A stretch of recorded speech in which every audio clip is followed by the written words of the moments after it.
감사합니다. 주님께서 시간 동안 주의 놀라운 은혜와 마음으로 우리를 붙잡아 주시고 인도해 주신 것을 감사드립니다. 기다림과 우리가 알지 못했던 여러 과정들이 우리에게 놀라운 열매가 되고 우리가 확인할 수 있는 또 다른 주님의 부르심이 되는 것을 깊이 공감하게 됩니다. 오늘 간증에서도 나눠주셨지만 주님께서 우리의 삶에 만나게 하시는 여러 순간들이 우리에게는 대부분 이해할 수 없는 순간과 과정이 일 테고, 그래서 그 의미와 그래서 주님께서 믿음으로 고백하시는 것을 오늘 우리가 말씀을 통해서 다시 한번 붙잡고 싶습니다. 기다림과 과정이 우리에게 너무나 필요한 순간이고 꼭 필요한 요소인데, 그런데 우리가 바라보는 생각과 우리가 생각하는 의미들과 주님께서 우리로 필요하다 생각하시는 의미와 방법이 다르다는 것에 우리가 깊이 공감하면서 오늘 본문 말씀을 같이 묵상하고 싶습니다. 제가 아는 사람 중에 그 비포 애프터가 예전에 기억하던 모습과 현재 가끔 보게 되는 모습이 퍽 다른 형제 하나가 있습니다. 우연히 유튜브를 이렇게 보다가 악역 역할을 하는 그런 청년을 본 적이 있는데, 예전에 제가 섬기던 안상광림교회에 함께 믿음 생활하던 청년이었습니다. 당시에 그 청년은 갓 고등학교를 졸업하고 대학을 들어가지 못하고 재수를 하고 있는 상황이었고, 그 또래 남자 아이들이라면 아주 깊이 마음에 힘들어하게 될, 군대 언제 갈까? 재수를 한다고 해서 이게 좋을까? 그리고 알바를 해야 되나? 그리고 본인이 연극을 하고 싶어 했는데 영화나 연극을 하면 먹고 살 수 있을까? 이런 총체적인 두려움 때문에 아주 깊이 고민을 하는 그런 청년이었어요. 근데 제가 떠올리는 그 청년은 새벽기도 열심히 하고, 그리고 늘 수줍고 조심스럽게 옆에 와서 목사님 이런 걸 놓고, 전도사님 이런 걸 놓고 기도해 주세요. 제가 이렇게 하는데 어떻게 될지 모르겠어요. 군대 언제 가야 될지 모르겠어요. 근데 그런 이야기를 늘 조심스럽게 정말 수줍게 나누던 남자 형제였는데, 유튜브에서 이렇게 보니까 이거 뭐 그냥 중간 보스 역으로 막 나와서 사람 때리는 역할이나 또 욕을 또 그렇게 또 잘하고, 영화에서 그렇다는 겁니다. 영화에서 그렇게 나오고, 또 요즘은 꽤 많이 유명해져서 자기의 특별한 성격과 캐릭터를 유지하게 되더라고요. 엄태구라는 영화 배우인데, 그런데 그 형제를 이렇게 가만 보면서 처음 모습과 지금의 모습이 너무 큰 갭이 있는데, 분명히 힘든 시기와 어려운 시기들을 겪었을 텐데 저는 그때 같이 해주지는 못했거든요. 그래서 두 가지가 차이가 나더라고요. 하나, 많은 사람들이 생각하고 있는 어떤 엄태구라는 사람이 있으면 저는 전혀 다른 기억을 가지고 있는 거예요. 지금 유튜브나 영화를 보고 와, 성격이 이럴 것 같다라는 것 외에 저에게는 개인적인 만남이 있으니까, 이 어린 분이고 믿음 생활을 참 열심히 하려고 하는 청년이고, 그런 기억이 가장 많이 남는다는 것. 실제 그냥 추상적으로 생각하는 것 외에 깊은 관계 때문에 오게 되는 것이 있다는 것. 그리고 아쉽긴 하지만 제가 그 청년의 어려운 시기들을 함께 같이 기다려주고 함께 그 과정을 겪었으면 그럼 참 많은 이야기들을 함께 나눌 수 있었을 텐데, 저는 그 시기에 임지를 옮기게 돼서, 멀리 옮기게 돼서 더 이상 어떤 교제할 수 있는 길이 이렇게 끊어졌기 때문에 현재는 마치 예전에 있었던 그런 사람처럼만 느껴지게 되는 것이죠. 이것이 우리가 예수 그리스도와의 만남에 있어서도 똑같이 적용되는 부분이 있다고 싶어요. 우리가 예수님을 만나면 그 예수님을 우리 각자가 개인적으로 인격적으로 만났기 때문에 떠올릴 수 있는 그런 생각과 고백이 있습니다. 주님은 어떤 분이신가 라고 이야기하면, 말씀이나 혹은 여러 사람들 통해서 들었던 예수님은 사랑이 많으셔, 예수님은 나를 위해서 십자가에서 돌아가셨어, 그렇게 이야기하고 고백하는 것에 더하여서 본인이 예수님을 만났던 그곳에서, 내가 힘들 때, 내가 이러이러한 상황에서, 혹은 내가 주님을 간절히 찾았을 때 주님이 내게 오셨어, 이런 구체적인 개인적인 스토리들과 이야기들이 있어요. 그래서 예수님을 만나게 되죠. 여러분, 우리가 믿음 생활을 스스로 점검할 때 그런 개인적인 만남과 이야기가 있는지 집중해 보고, 그리고 구하여야 한다고 싶어요. 그리고 더하기 하나가 더 뭐냐면, 그런 만남이 있었다면 그것은 오래 전에 내가 만났던 경험이 아니라 실제로 우리가 그분과 함께하고 함께 이 과정을 살아가면서 느끼게 된 친밀감이 있다는 것이죠. 그걸 오늘 본문 말씀에서 등장하는 두 가지 다른 개념으로 이야기하면 기다림과 과정을, 이 기간을 꼭 같이 해야 주님께서 주시는 놀라운 영적인 동행과 은혜의 감각을 누릴 수 있게 되는 겁니다. 우리는 우리 생각에 우리가 지금 경험하고 있는 모든 일들과 어려움들을 그냥 두려움이라고 규정하지만 실제로는 그런 어려움과 고통의 순간들이 전환점이 되는 경우들이 많아요. 그리고 그 전환점이 내가 주님을 만나게 된 일, 나를 스스로 찾아보게 된 경험으로 오게 되는 경우들이 많이 있어요. 바울에게 있어서 바로 그런 고백이 나옵니다. 13절로 14절 말씀을 보면 이렇게 나와요. 내가 전에 유대교회에 있을 적에 한 행위가 어떠하였는가를 여러분이 이미 들은 줄 압니다. 나는 하나님의 교회를 몹시 박해하였고 또 아주 없애버리려고 하였습니다. 나는 내 동족 가운데서 나와 나이가 같은 또래의 많은 사람보다 유대교 신앙이 앞서 있었으며 내 조상들의 전통을 지키는 일에도 훨씬 더 열성적이었습니다. 라고 그가 자기 스스로가 교회를 박해하고 어떤 사람으로 살았는지, 그리고 그런 잘못된 방향에 어떤 열성을 가지고 있었는지에 대해서 이야기하고 있어요. 그게 바울의 삶에서 예수님을 통해서 보게 된 자신의 삶이었어요. 막연히 소문으로 듣던 예수 그리스도를 믿는다는 사람들이 자기가 따르고 있었던 유대교에 어떤 영향력과 악한 결과를 갖고 오는 것 같다라고 생각해서 막연하게 갖고 있었던 생각에서 예수 그리스도를 만나고 나니 자기 자신을 보게 되는 것이죠. 나는 악한 사람이었고, 그리고 나는 사람들을 박해하는 사람이었고, 그야말로 내 삶에 있는 악한 것들이 다 드러나게 되는 일과 그로 인해서 자기를 바라보게 돼서 하게 되는 고백들이 있었습니다. 바울의 삶에서 그 자신에게나 다른 사람에게 정말 어려웠던 부분은 또 한 번 보면 그가 예수님에 대해서 잘못 알았던 무지 때문이기도 하지만 더 큰 영역은 뭐냐면 열정이 있었다라는 거예요. 모르는데 열정이 있었다는 거예요. 지나고 나니 그런 일들로 인하여서 큰 어려움과 후회와 또 스스로가 마치 그 죄를 감내해 듯한 그런 고통의 기간들을 길게 통과해야만 했었죠. 자, 그렇게 예수 그리스도를 만난 바울이 그의 삶에 있어서 앞으로 갈라디아 교회에 할 여러 일들을 앞에 두고 자기의 삶을 아주 짧게 서술하고 있지만 사실은 꽤 긴 기간을 아주 짧게 이야기한 겁니다. 근데 이 본문에서 바울이 스스로 이야기하고 있는 주님과의 관계와 그의 삶에서 중요한 요소 중에 발견되는 것 한 가지가 기다림입니다. 기다림. 그 기다림은 주님의 시간, 주님과의 시간을 의미하는 거예요. 주님께서 나를 다루시고 나를 붙잡아 주시는 시간. 인격적으로 주님을 만나고 개인적으로 주님을 만나서 우리의 삶이 변화되는 것은 너무 중요한 체험이고, 그것으로 자신을 알게 되는 것은 너무 기쁜 일이고 꼭 우리가 통과하고 한 번쯤은 꼭 이런 고백이 있어야겠지만, 거기서 끝나지 않고 주님께서는 우리에게 당신과의 시간을 요구하시고 우리는 그것을 기다림이라고 부릅니다. 기다림. 15절로 18절까지 말씀을 보면 이렇게 등장합니다. 그러나 나를 모태로부터 따로 세우시고 은혜로 불러주신 하나님께서 그 아들을 이방 사람에게 전하게 하시려고 그를 나에게 기꺼이 나타내 보이셨습니다. 그때 나는 사람들과 의논하지 않았고 또 나보다 먼저 사도가 된 사람들을 만나려고 예루살렘으로 올라가지도 않았습니다.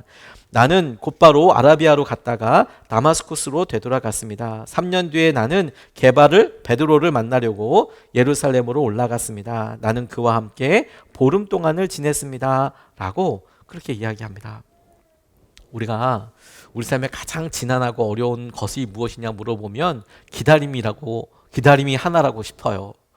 우리의 간절한 소원이 지체된다고 느껴질 때 그게 뭐 특별한 것이 아니고 자녀가 변화되고 배우자가 마음 깊이 하나 되는 시간까지, 혹은 우리가 간절히 소원했던 어떤 결과들이 일어나게 될 때까지 이 기다림은 밑도 끝도 없이 우리에게 참 어렵게 느껴지고 체감되는 고통이고 어려움이죠.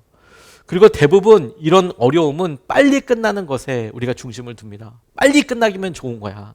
이런 것들은 가급적이면 겪지 않으면 좋은 거야. 우리는 그렇게 생각하고 보죠. 근데 가만 보면 우리 삶이 대부분 기다림으로 이루어져 있는 거예요. 대부분 그 일이 일어날 때까지 기다리고 의미를 부여하고 그리고 그 삶이 어떻게 되는지를 관찰하는 것으로 이루어지게 되죠. 우리는 그런 일을 보고 필요 없다고, 빨리 넘어갔으면 좋겠다고, 스킵했으면 좋겠다고, 마치 우리가 광고 유튜브 동영상을 보면 앞에 나오는 광고는 빨리 스킵하고 싶어 하듯이 그냥 이건 빨리 넘어갔으면 좋겠다라고 싶지만, 그런데 우리가 생각하는 이 기다림의 시간과 하나님이 생각하시는 기다림의 시간이 완전히 의미가 다르다는 겁니다. 하나님께서 우리에게 기다림이 필요하다고 여기시고, 그 필요함의 이유가 무엇이냐면 주님이 주님의 목적대로 우리를 다루시기 위한 시간으로 꼭 필요하시다라는 거예요.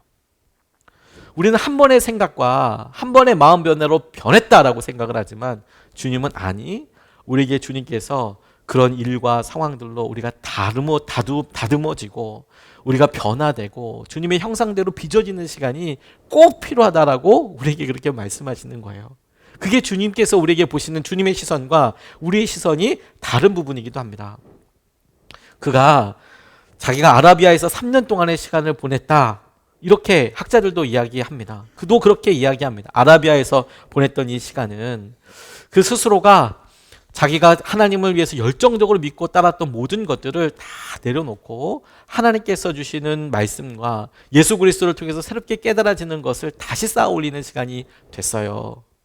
아라비아 광야, 그 아라비아에 대해서 어느 것이다 라는 의견은 분분하더라도 확실한 것 한 가지는 뭐냐면, 이 3년 동안이 주님과 바울과만의 시간이었어요. 누구도 그 사이에 어떤 일이 있었는지도 모르겠고, 다만 추측하고 상상한다면 광야처럼 뻗어진 이 아라비아에서 그가 예수님과 함께하는 시간을 가졌고, 예수님의 말씀으로 인하여서 자기의 깨달아지게 되는 그런 자기 모습을 보게 되는 시간이 있었고, 그래서 그것 때문에 더 깊이 주님과 교제를 갖게 되었던 시간이라는 거예요.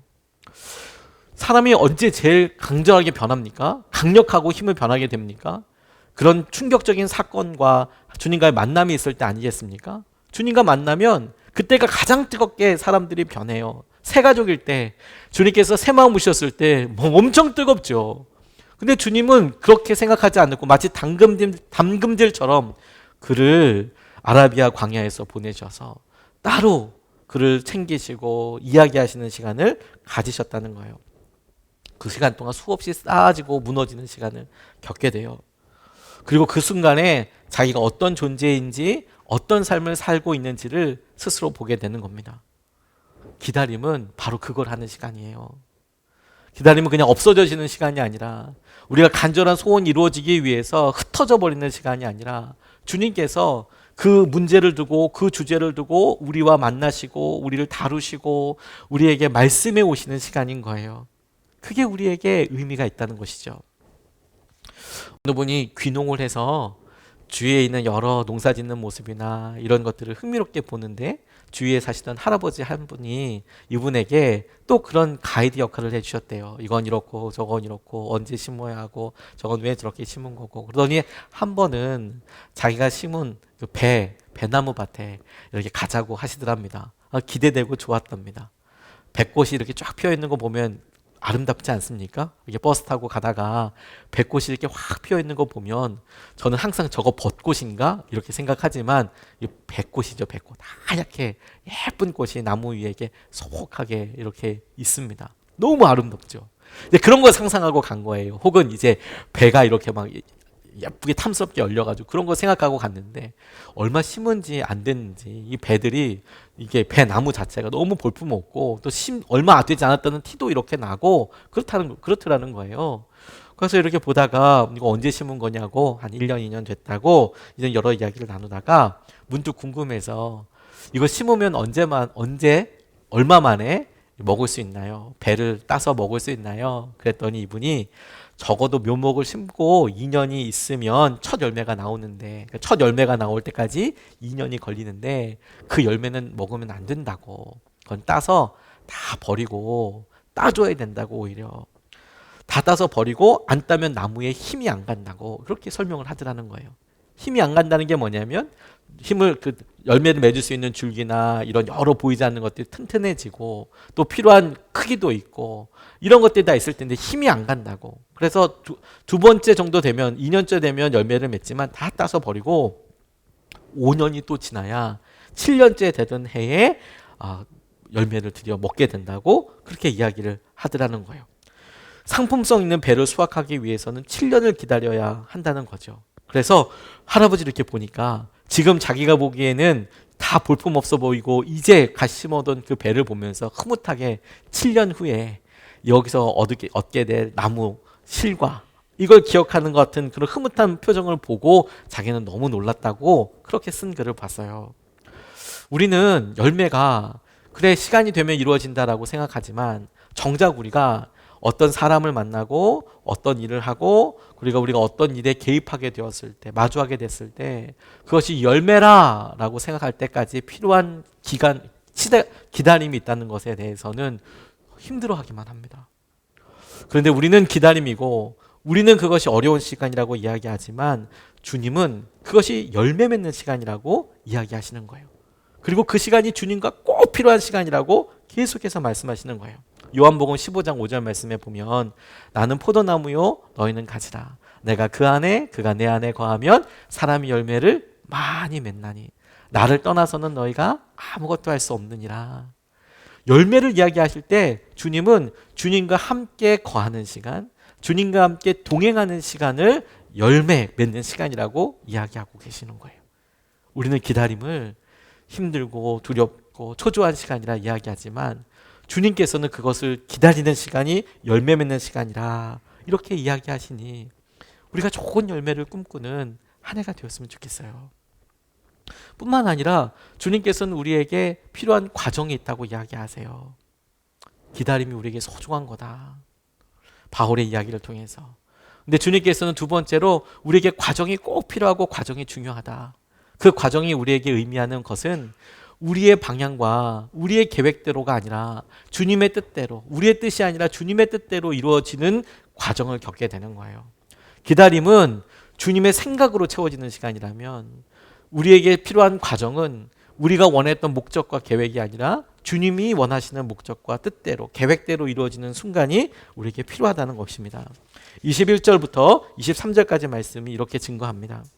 그 뒤에 나는 시리아와 길리기아 지방으로 갔습니다. 그래서 나는 유대 지방에 있는 그리스도의 교회들에게는 얼굴이 알려져 있지 않았습니다.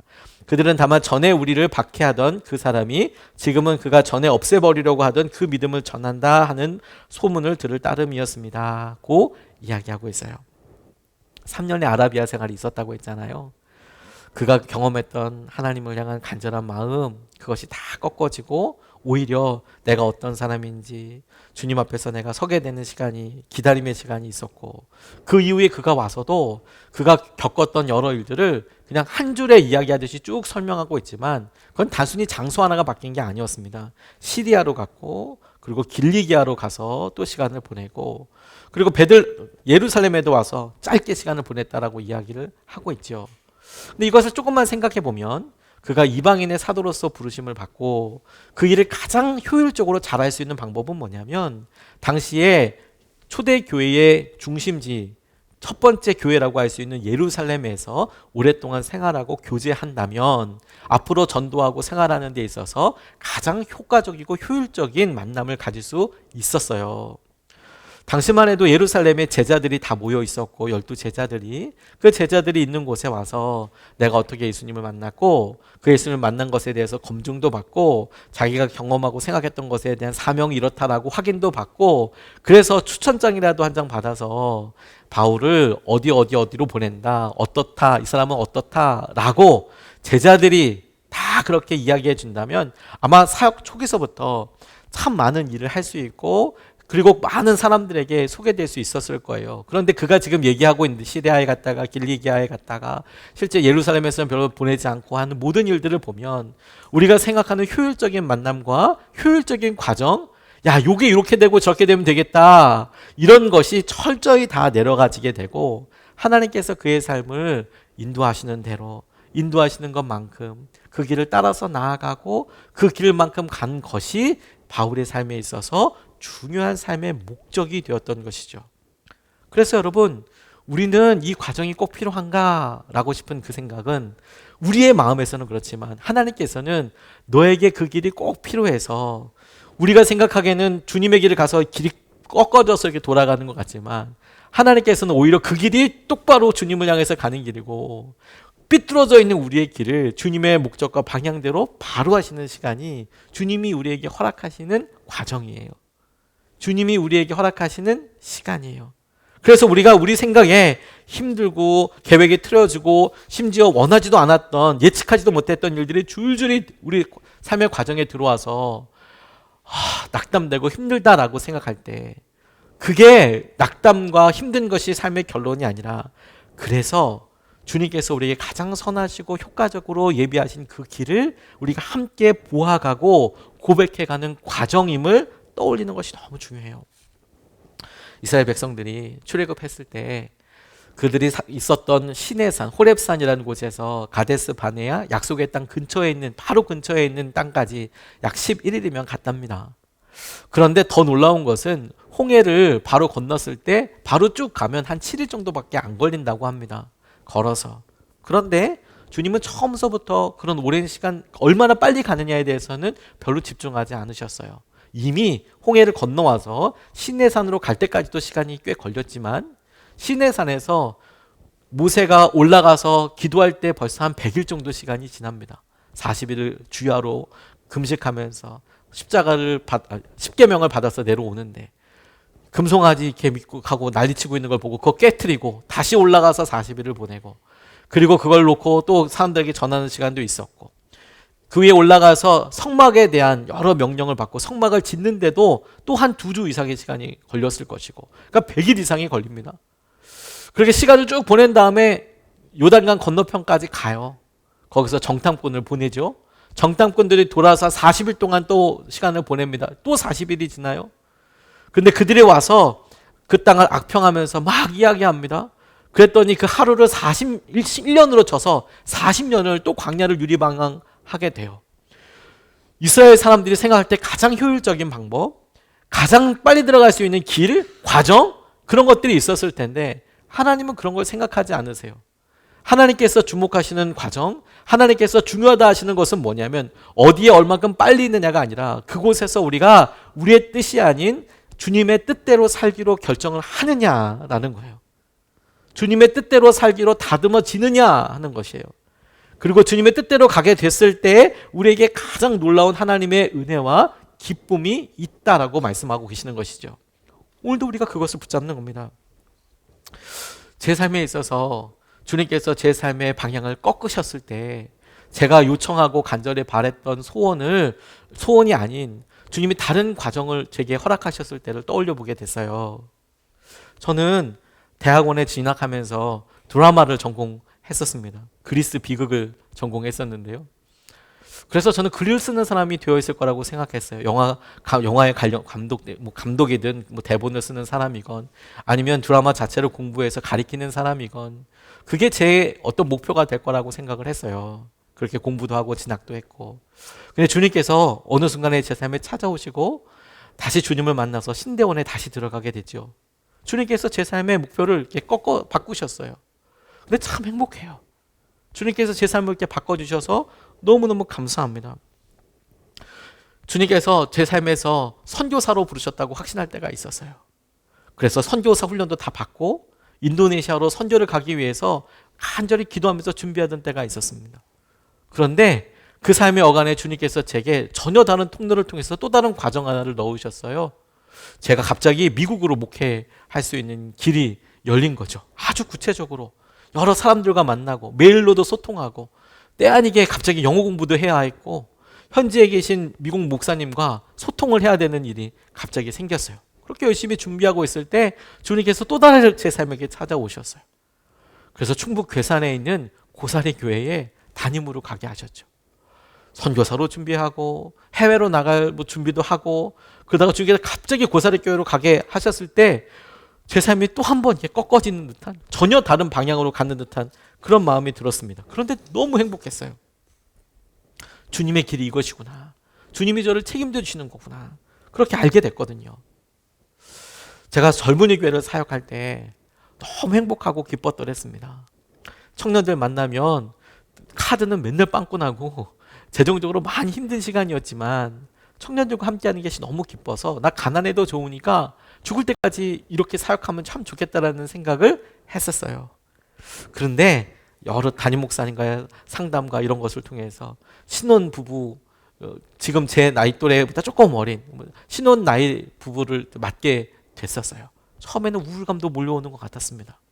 그런데 요셉교구 당시에 이런 신혼 부부를 맡게 되면서 하나님께서 제게 정말 놀라운 은혜를 주셨던 것은 뭐냐면, 그것을 맡으면서 제가 저희 가정에 대해서 철저히 다시 살펴보게 됐어요. 그리고 아내를 이해하는 시간이 됐어요. 신혼부부들을 만나면서 특별히 여성분들과 기도 제목을 나누면서 육아로 힘들고 경력 단절로 인하여서 두려워하고 남편과 소통이 되지 않는 부분에서 안타까워하고 그런 일들을 한 번 듣고 두 번 듣고 세 번 듣고 네 번 듣고 계속 그러다 보니 진심으로 마음으로 공감하게 될 뿐만 아니라 그렇게 공감하고 나서야 어리석게도 저는 비로소 생각하게 되더라고요. 우리 집사람도 이랬겠구나. 아, 우리 아내도 이렇겠구나. 우리 가정도 이랬겠구나. 근데 직장에서 승진과 또 주어질 일과 평가 때문에 거의 막 밤늦게까지 일하고 있는 남성들의 모습이 그냥 딱 제 모습이었거든요. 교회에서 새벽 예배부터 출근해서 밤늦게까지 퇴근하지 못하고 거기에 노심초사하고 있는 모습이, 제 일은 목회라고 하지만 결국에 그 내용을 보니까 가정에서 똑같은 의미로 살아가고 있다는 것을 하나님께서 보여주셨어요.